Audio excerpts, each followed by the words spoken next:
Hey, what's up everybody? It's Band-Aid from the First Aid Kit, and I'm here to do another deck profile video. This is the deck that kills Sword Soul. Um, Breaks my heart, but I like the deck as well. So anyway, this is Spright, and I'm going to jump on into it.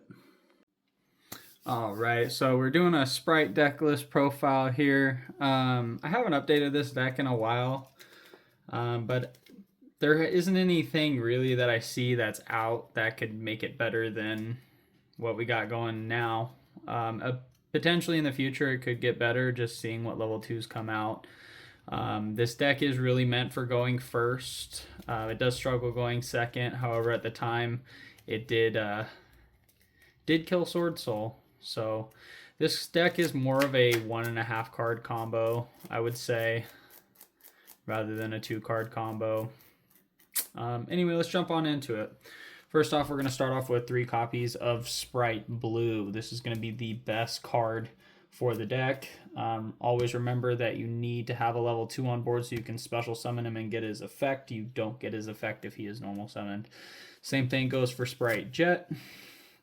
A big thing to watch out for with these is these require a level or a rank 2 monster. So if you have a link 2 monster, these monsters can't be special summoned.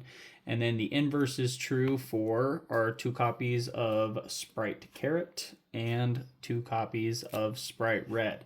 These ones require a level or a link 2, so they don't work with rank 2s. Don't work with link 2s, don't work with rank 2s.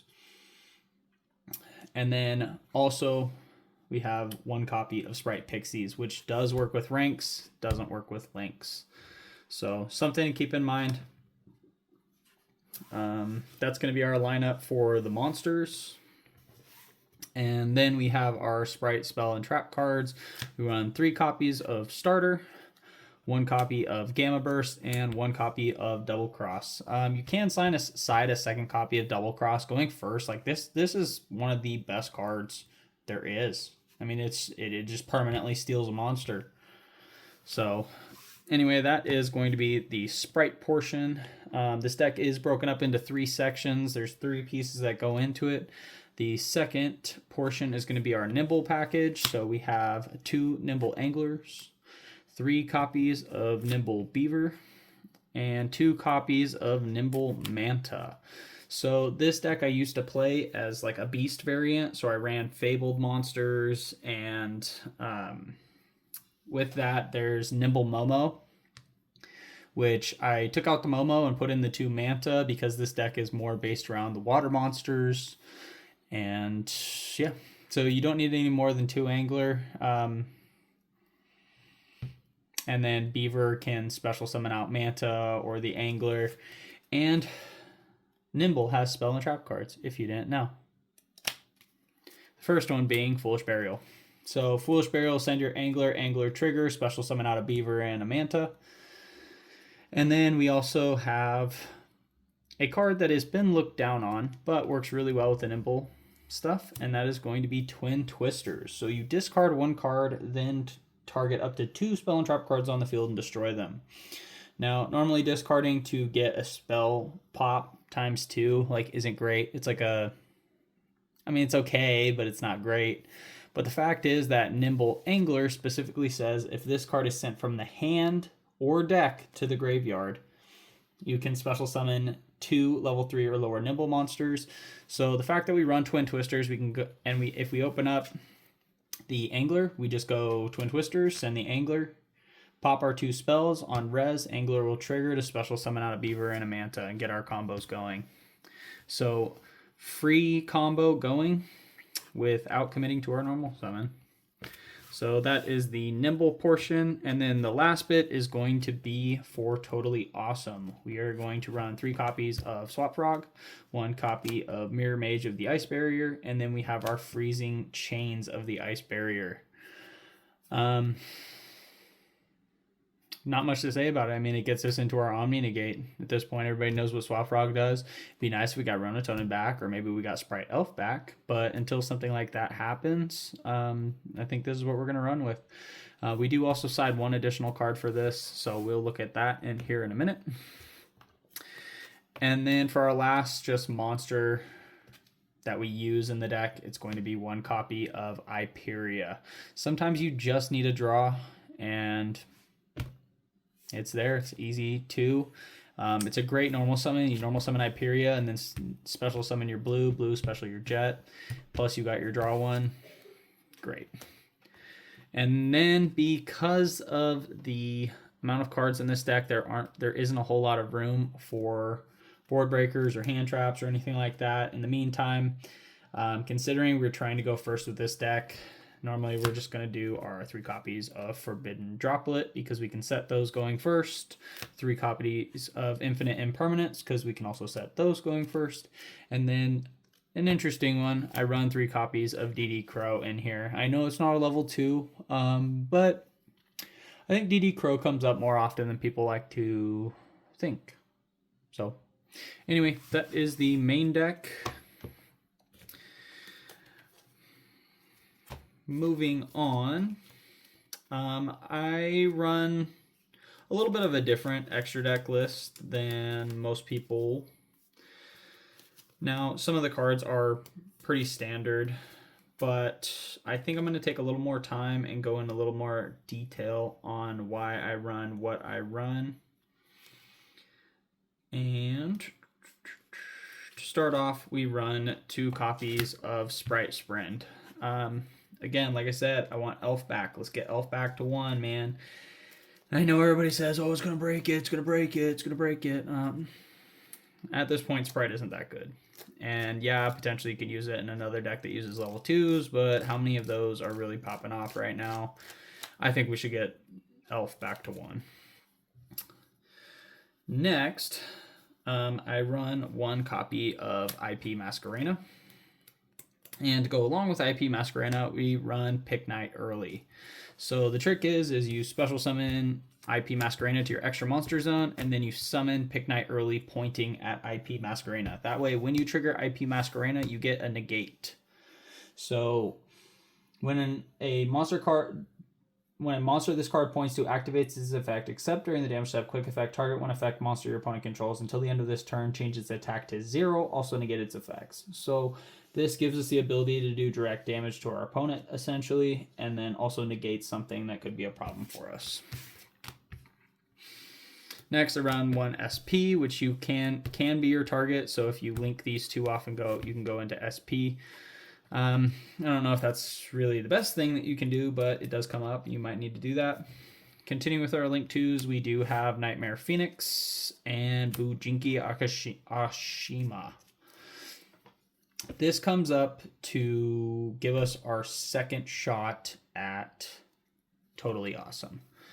Now, normally most deck lists only run 1 Totally Awesome.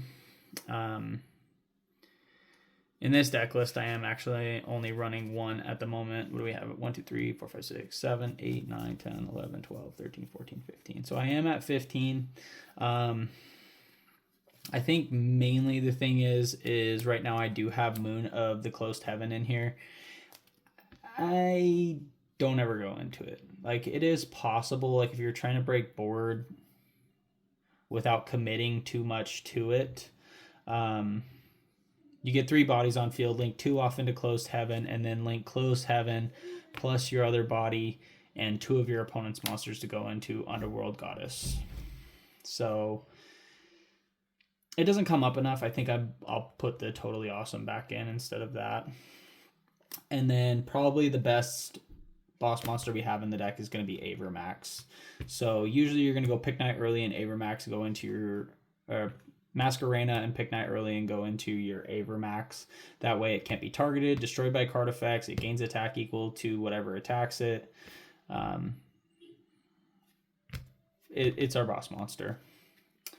So that's going to conclude for our links. And then for our XYZs, we have 1 copy of Totally Awesome, 2 copies of Gigantic Spright, 1 copy of Shadow Mosquito, and then our Divine Arsenal AA Zeus. And that's going to wrap it up for our extra deck. Moving on, I'm going to talk about my side deck options. They are a little funky here. I run a couple of cards that may need a little explaining. So no explanation needed. Spright Smashers. It's a great card. A lot of people like to run this card in the main deck. I feel like it's more of a side. It can be replaced for a second copy of Double Cross, but I think it's okay to have in the extra deck just in case you need it. There are certain situations where it comes up. I do run one copy of Monster Reborn and one copy of Change of Heart. If you did watch my White Forest deck theory video, I talk about how these cards are very nostalgic for me.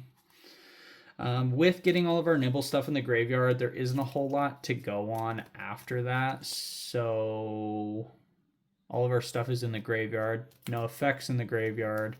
So I thought it might be okay to side 3 copies of Pot of Avarice to just recycle all of our extra deck monsters and all of our main deck monsters back into the deck and maybe start off our combos from the beginning. Now for our one of monster side cards. I have the one of dupe. You side this if you're going first. An additional card to side in if you're going first is Corruptor Ibly. Ibly comes in and out of favor, but people don't expect it, especially recently because people haven't been playing it. The problem with Ibly is most people have an out for Ibly, especially with how many links there are. So unless you're playing against a deck that doesn't run links or is susceptible to Ibly, you're probably not going to side it in. So usually we're just siding in the Dupe Frog to give protection from battle over some of our weaker monsters. And then last but not least, we're going second, we have Performapal Swordfish. Now, this is a really interesting card. If you don't know what it does, I will go ahead and read it there for you. If this card is normal or special summon, all monsters your opponent controls lose 600 attack and defense. So you got a 3k monster on your opponent's side of the field. Normal summon is now 24. Then additionally, if you special summon a monster while you control this card, all monsters your opponent control lose 600 attack and defense. It does not say once per turn. So every time you special summon with this card on field, they'll all lose 600 attack and defense. And if you know what Spright does, so you normal summon, that 3000 is now a 24. Special summon blue, that 24 is now a 18. Then you add your copy of Jet. Special your Jet, that 18 is now a 12. Then you are going to link off these two, go into your Spright Sprind. That 12 is now a 600. Sprind will send your Angler. And then your Angler will trigger and special summon out your Beaver and your Manta. And it goes again. So now their 3000 attack monster, and we're not even kind of done comboing off here. Their 3000 attack monster is now at 0 attack. And this does affect all monsters your opponent currently controls. So say they have 5 monsters with 3000 attack. All 5 of those monsters are now at 0 attack. So this card is just really interesting. I think it's a good side. It's a one of. It can be special summoned off Gigantic. It is possible that you just go ahead and run multiple copies. You could potentially run up to 3 copies of this card, and I don't have any problems with that at all. So that's going to round it off for our one of side deck monsters. Moving on. I do also run 3 copies of Dark Ruler No More. Again, this deck is very susceptible to going second. So if you know that you are going second or you don't have option of choice, putting in Dark Ruler No Mores instead of something like your DD Crows or something along those lines, maybe one of your engines, you could reduce your Nimble engine down a little bit and still have it be very effective, potentially taking out both of your Mantas, or reducing 2 Mantas and 2 of your Beavers, which is going to reduce your consistency, but at the same time, we need to be able to break boards and play even if we are going second. And then just because it works so good in the deck, I do run 3 copies of Grave of the Super Ancient Organism. Level 6 or higher Special summon monsters on the field cannot declare attacks, nor can players activate their effects. So this is a continuous card. It shuts down any deck that consistently puts out level 6 or higher monsters. So Ryziel, Malice, things like that, it's not really going to work, but there are other decks out there like Blue Eyes or potentially Galaxy Eyes, which is supposed to be coming out soon, or they're getting support cards here soon. So they're there. Anyway, that's going to wrap up our Spright deck profile. Like I said, this deck did kill my favorite deck, Sword Soul. Took it out of meta. However, Sword Soul was kind of running it there for a while, so I guess it's fair. Everything needs to fall in and out of favor. Again, this is Band-Aid with the first aid kit. I am trying to grow the channel. We're trying to get it to 500 subscribers, so any likes, comments, subscriptions, everything like that, it's going to be much appreciated by me. If you like this video, feel free to leave comments down below about what part of it you liked, what part you didn't. If you have any suggestions for improving the content and making sure it's stuff that you guys want to see. I can also do a deck theory on this deck, talking about the beast build that I did have, which is actually a really interesting deck build. It does work, and then it is able to summon out monsters without committing to your normal summon. I wanted to get that Omni Negate with Totally Awesome. So if you guys want to see a deck theory about this deck, go ahead and leave that down in the comment section down below. And if you guys want to see any other deck profiles, let me know about that as well. I do play this game consistently, so I have a lot of cards. And yeah, let me know what you're thinking. Thank you. Bye.